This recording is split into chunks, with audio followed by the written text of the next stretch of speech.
Madame, Monsieur, bonsoir et bienvenue dans votre émission Ils ont marqué l'histoire.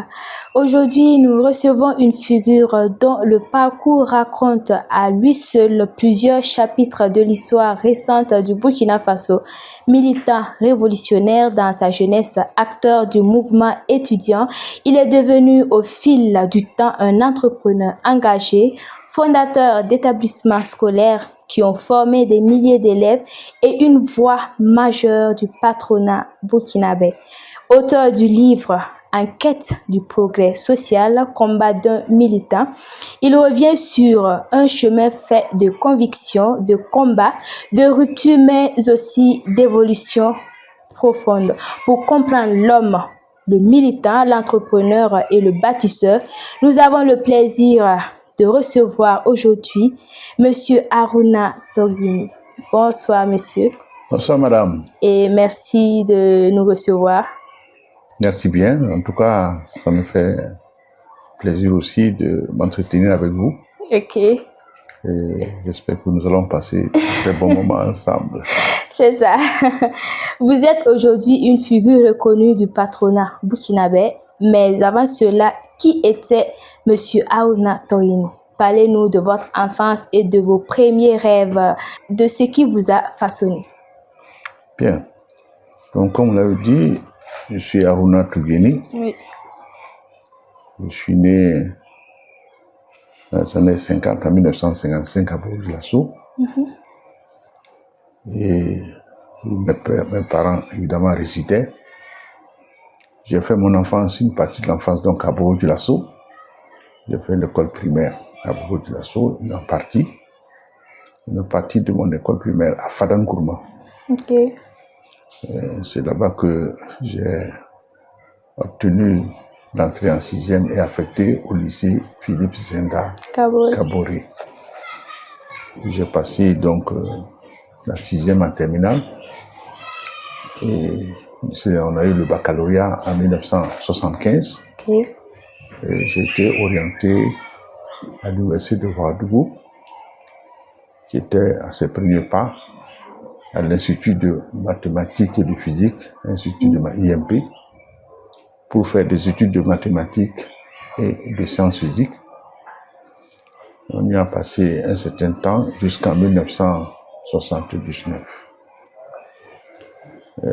Suite à des grèves que nous avions lancées, auxquelles j'ai pris part, nous avons été exclus définitivement de l'université de Ouagadougou pour faire de grève. Et ensuite, comme à l'époque, il était dit qu'on devait déposer un engagement décennal avant d'obtenir la bourse, l'engagement décennal donc commençait à courir et nous avons été sommés de respecter nos engagements.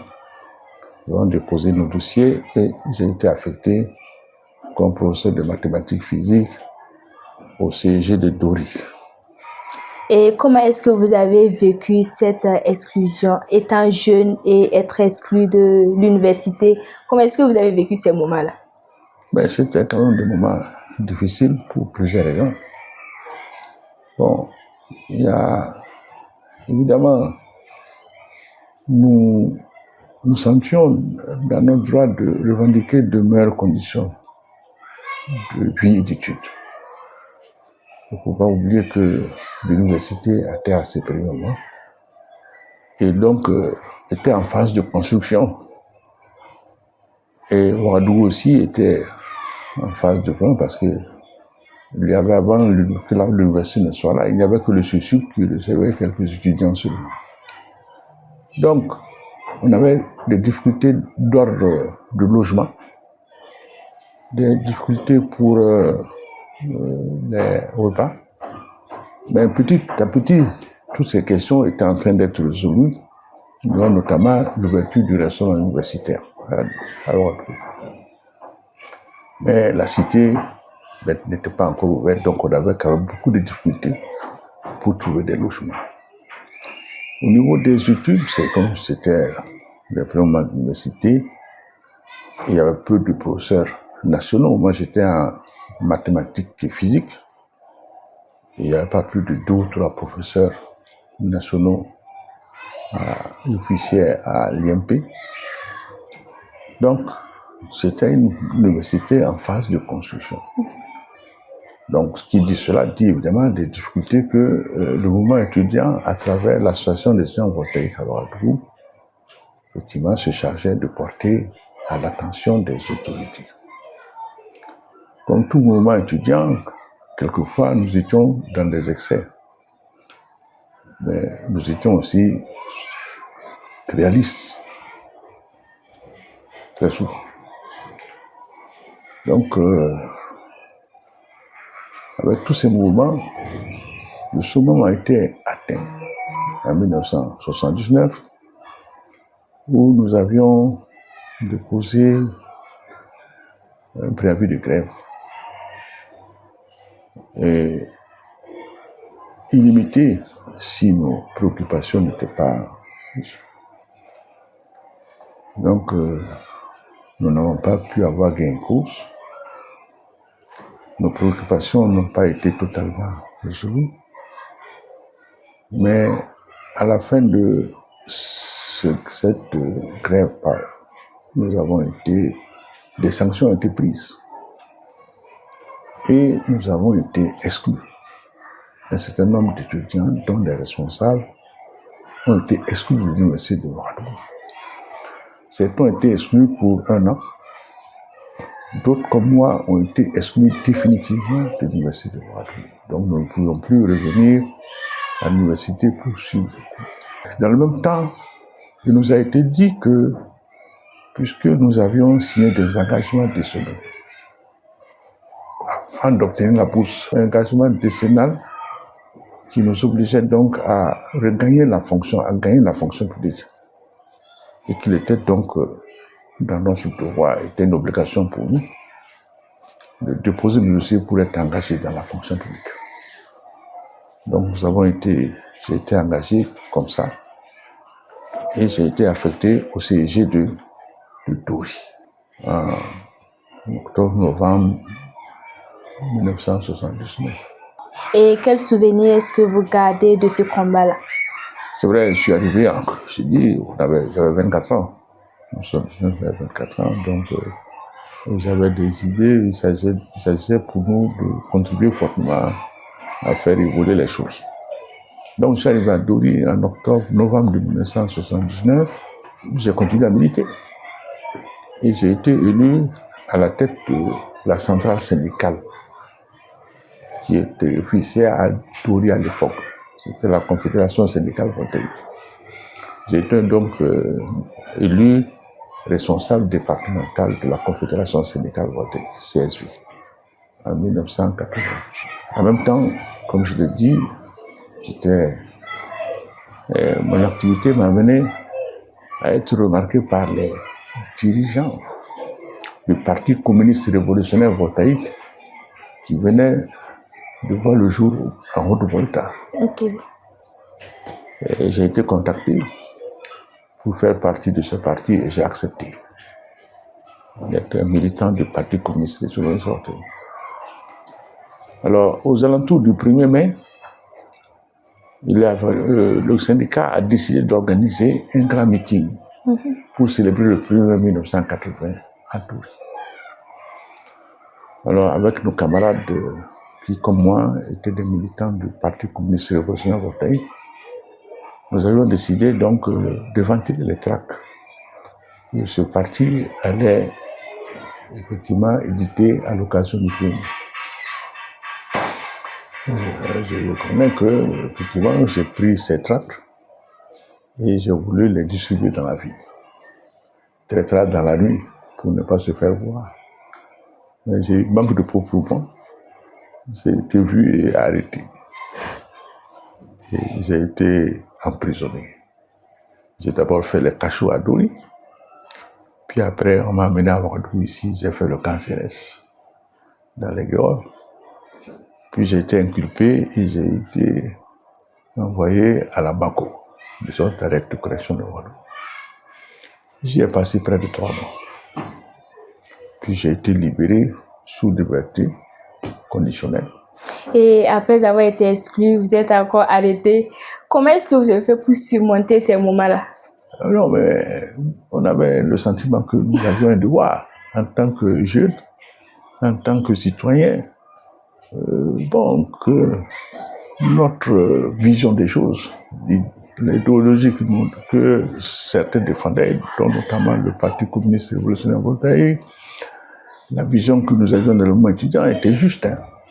Donc il fallait se battre coûte que coûte. Donc vous n'avez pas eu peur? Non. C'était normal. Ça nous semblait tout à fait normal de se battre. C'est ainsi donc que ils m'ont arrêté. Et puis on m'a amené à l'oreille, comme je l'ai dit, emprisonné. Bon, mais ça n'a pas... C'est tout à fait normal. Hein. Je pense que c'était... C'est vrai que je peux dire que je n'ai pas eu de chance. Non, vous avez eu de la chance parce que justement, après ces moments, aujourd'hui, vous êtes fondateur de 3 établissements. Oui. Comment est-ce que vous avez fait pour arriver à ce stade-là? Bon, ben, j'ai dit que nous, on est des militants, on a un esprit militant. C'est ça, un engagement toujours. Dans tout ce que nous faisons, on le fait avec beaucoup d'engagement, beaucoup de conviction. C'est ça le militant. J'ai un esprit militant. Donc, quand j'ai été affecté à Dori, et après Dori, après avoir fait la prison, après avoir été jugé, et après avoir été repris dans la fonction publique en 1981, parce que j'ai pratiquement fait un an et demi de suspension de la fonction publique, on m'a affecté à Tchapaka, comme professeur au CEG de Tchapaka. Bon, j'estime qu'il y avait toujours un esprit de la part de ceux qui faisaient ça de continuer à me punir, quoi. Bon, donc j'ai été affecté à Tchapaka, qui est à peu près à plus de 400 km de Ouagadougou. À l'époque, la route n'était pas très bonne. Je suis arrivé là-bas comme professeur et j'y ai fait 2 ans comme professeur de mathématiques physiques au CG de Tchapaka. J'ai même été nommé à un moment donné directeur par intérim du CG de Tchapaka. Parce que mon directeur avait été nommé responsable dans un cabinet ministériel. Et en partant, il a estimé que j'avais les qualités nécessaires. Il m'a proposé au ministère d'être nommé directeur par intérim du CG de Tchapaka. Ok, et c'est suite à cela que vous avez mis en place votre établissement, que l'idée est venue de mettre en place votre établissement? Pas encore, c'était encore plus long. Donc j'y arrive. Alors donc, à Tchapaka, après un certain temps, je me suis dit qu'il fallait quand même que je continue à évoluer dans mes études, parce que mes études, comme je vous l'ai rappelé, ont été interrompues en 1979. Je n'étais pas très satisfait. Je pensais que je pouvais faire plus que ça. Et comme je ne pouvais plus m'inscrire à l'université de Ouagadougou, je devais forcément aller à l'extérieur pour aller continuer mes études. J'ai donc déposé une demande de disponibilité pour repartir en études. Alors, où est-ce que je devais aller? Certains m'ont proposé d'aller à Lomé, parce que quelques-uns de nos camarades certains étaient déjà partis à Dakar. Mais moi, j'ai décidé d'aller à Abidjan. Bon, c'était quand même loin, et puis c'était pas facile, parce que j'ai pris la route. Je n'avais jamais mis le pied à Abidjan, je ne connaissais pas Abidjan, mais j'avais la détermination. Donc j'ai pris la route pour aller à Abidjan. Je suis arrivé à Abidjan, et il faut dire que les premiers mois n'ont pas été faciles. Parce que d'abord, je n'avais pas retrouvé quelqu'un chez qui j'allais loger. Étant étranger également dans un pays. J'ai finalement pu régler toutes ces questions. J'ai pu trouver un logement.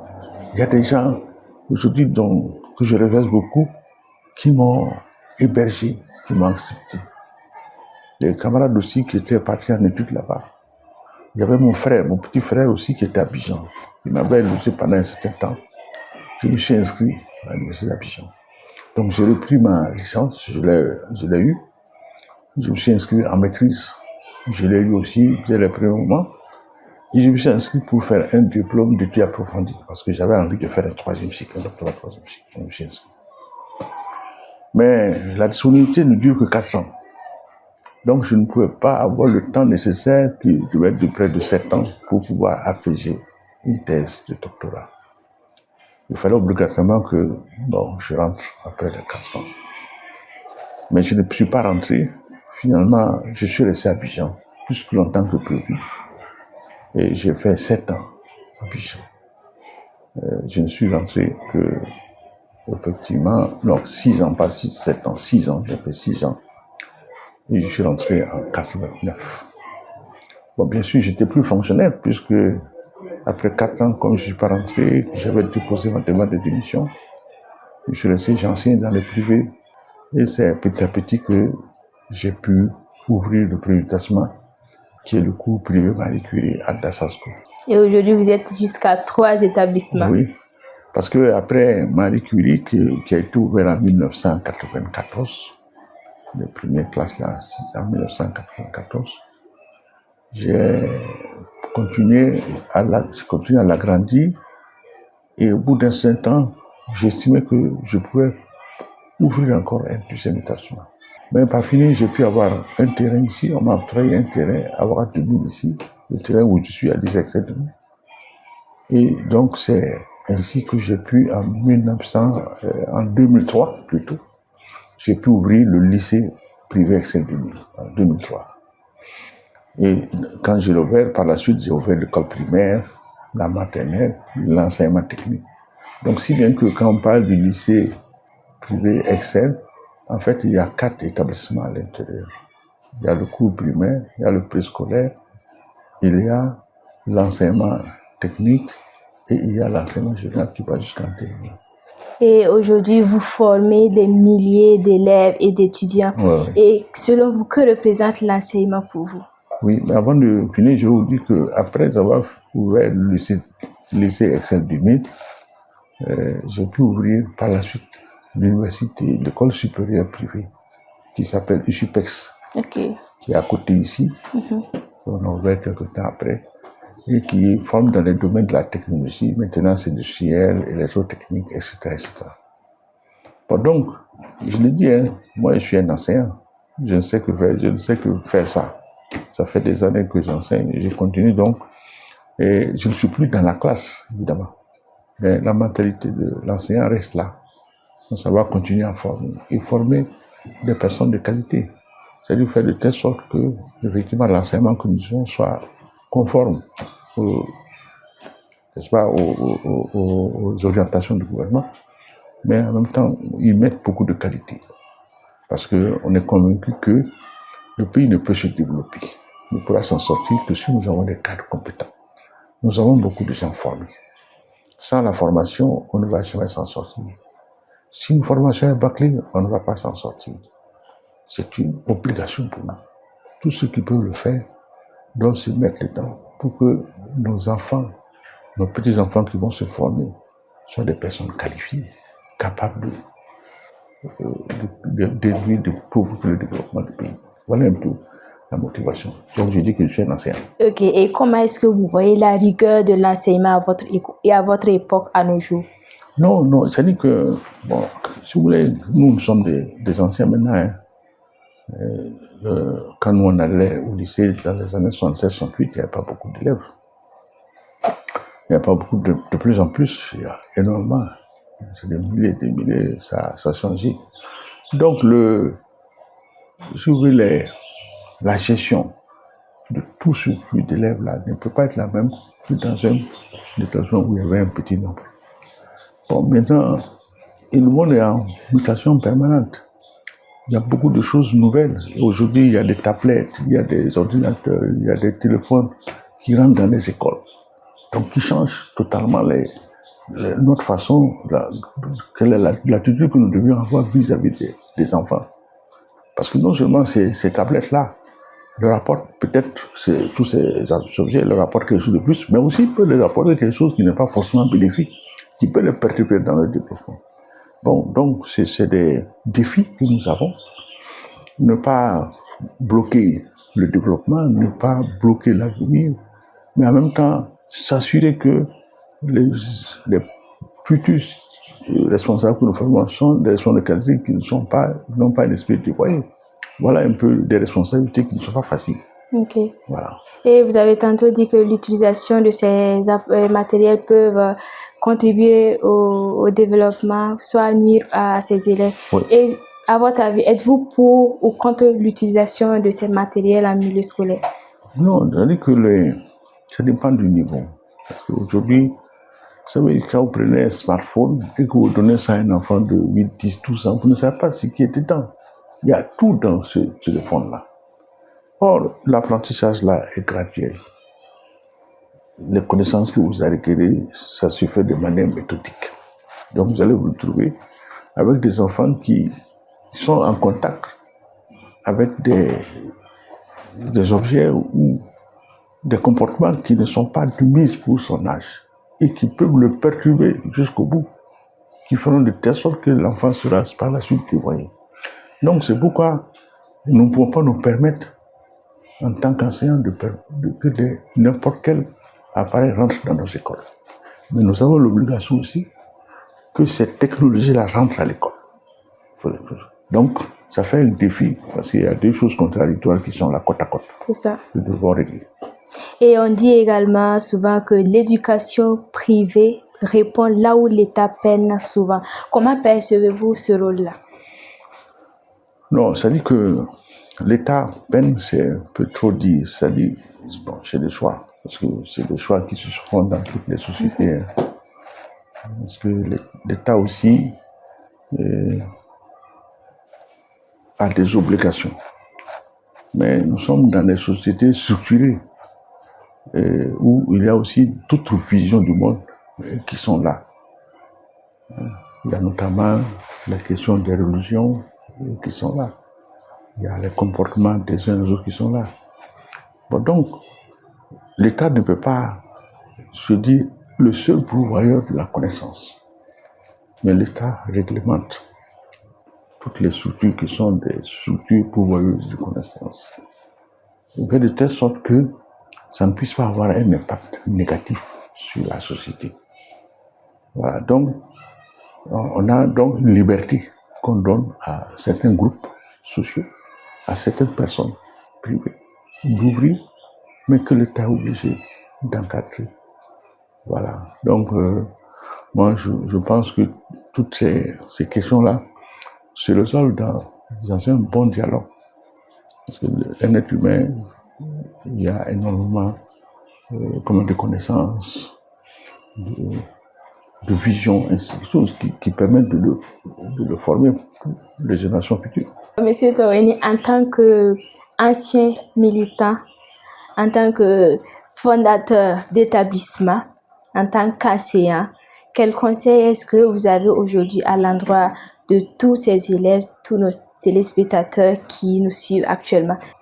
Non, bon, d'abord, moi je suis un enseignant, donc finalement, nous, dans un premier temps, nous dispensons un certain nombre d'enseignements qui ont été pensés, réfléchis et structurés par des autorités qui se disent, bon, effectivement, c'est ça là qu'il faut pour le futur citoyen. Bon, donc moi, en tant qu'agent, j'ai des avis personnels qui ne sont pas forcément des avis partagés par l'essentiel ou par tout le monde. Mais en tout cas, nous voyons venir beaucoup d'organisations, beaucoup de structurations. Nous-mêmes, je vois qu'il y a les textes qui sortent actuellement, réorganisent un peu. C'est normal, hein? La société est en mutation permanente. Il faut permanemment réfléchir. Donc personne ne peut dire que lui, il a totalement raison. Personne ne peut dire qu'il a totalement tort. Donc, mais il faut rester vigilant pour que lorsqu'on va constater qu'il y a la moindre faille dans les décisions que nous avons prises, qu'on soit capable de revenir avec courage là-dessus. Voilà ce que moi je peux. D'accord. Et quel message est-ce que vous avez à l'endroit de toutes ces personnes qui ont vu leur parcours scolaire interrompu, peut-être soit à une situation donnée, et qui sont aujourd'hui désespérées, qui ne savent pas quoi faire? Quel conseil de vie est-ce que vous avez pour ces personnes? Moi, je le dis, hein. C'est vrai qu'on peut on peut, face à des adversités, se décourager, se laisser aller. Mais ce n'est pas la bonne attitude. Quelle que soit la situation, on peut toujours la renverser. Donc, il faut simplement s'armer de courage, quoi, et aller jusqu'au bout. Mais lorsqu'on se laisse aller dans la désespérance, là, finalement, on ne va pas s'en sortir. Voyez. Donc, il faut en tout cas encourager tout un chacun à continuer. Nul ne détient la vérité. D'accord. Monsieur Torini, nous sommes à la fin de cette première partie. Oui, merci beaucoup. Et merci d'avoir partagé avec nous votre histoire et à travers votre témoignage, vous nous rappelez qu'un destin peut évoluer, se transformer et chaque étape, chaque combat participe à écrire une page de notre mémoire collective. Merci à vous, chers téléspectateurs de Fadima Web TV. Merci de nous avoir suivis et à très bientôt pour un nouveau numéro.